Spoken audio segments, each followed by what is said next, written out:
আমরা যখন নিজের বার্থডে সেলিব্রেট করি, আমাদের আশেপাশে যারা থাকেন তারা আমাদের জন্য কেক নিয়ে আসেন বা আমাদেরকে গিফট দেন।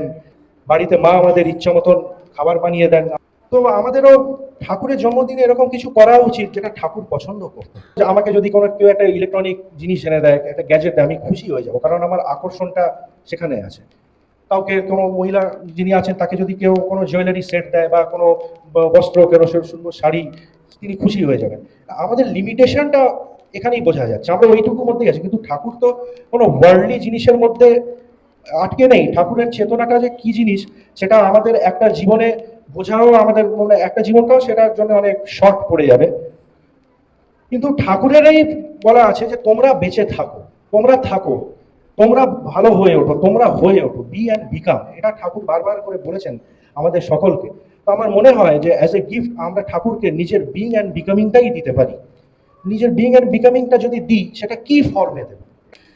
আমি যদি বলি যে একজনের খুব দয়া, আমাকে একটা দয়ালু লোকের কাছে যেতে হবে, তাছাড়া আমি দয়া জিনিসটা বুঝতে পারবো না। কি একটা দয়ালু লোকের আচার ব্যবহার, একটা দয়ালু লোকের চাল চলন, একটা দয়ালু লোকের জীবনের প্রতি দৃষ্টিভঙ্গি যা, সেটা যখন আমরা দেখব তখন আমরা বুঝতে পারবো যে লোকটা সত্যি খুব দয়ালু। দয়া কি জিনিস আমরা বুঝতে পারবো। তা মানে কি দাঁড়াচ্ছে, যতক্ষণ না আচরণ করে কেউ দেখিয়ে দিচ্ছে না, আমরা সেটাকে বুঝতে পারি না, আমরা ধরতে পারি না।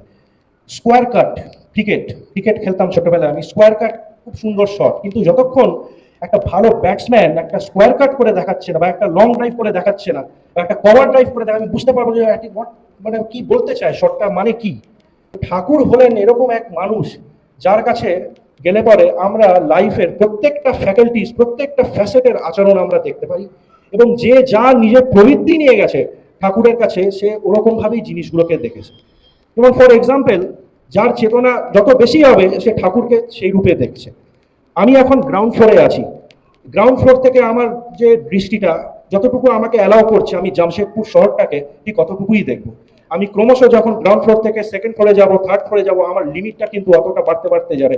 আলটিমেটলি আমি যখন আরো উঁচুতে চলে যাবো, আমি যখন 16 ফ্লোর বা 25 ফ্লোর বা 30th ফ্লোরে চলে যাব, তখন হয়তো আমি পুরো জামশেদপুর শহরটা দেখতে পারবো, কিন্তু আমার লিমিটটা থাকবে আমার দৃষ্টি, একটা হরাইজনের পর আমি দেখতে পারবো।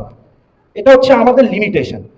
কিন্তু আমি যদি ওটার থেকে আরো উপরে উঠে যাই, আমি যদি স্যাটেলাইট ইমেজ নিয়ে নিই, তাহলে হয়তো আমি পুরো পৃথিবীর স্ট্রাকচারটা, পুরো পৃথিবীর আমি ইমেজটা পেয়ে যাবো। তো আজকে ঠাকুরের জন্মদিনে আমরা যদি ঠাকুরের সাথে নিজেকে যুক্ত করি এবং ঠাকুরকে আমরা যে গিফট দিতে চাই, সেই গিফটটা আমরা ঠাকুরকে ঠাকুরের কাছে নিজেকে সারেন্ডার করে যদি আমরা পুরোপুরি নিজেকে ঠাকুরের চরণে দিয়ে দিই,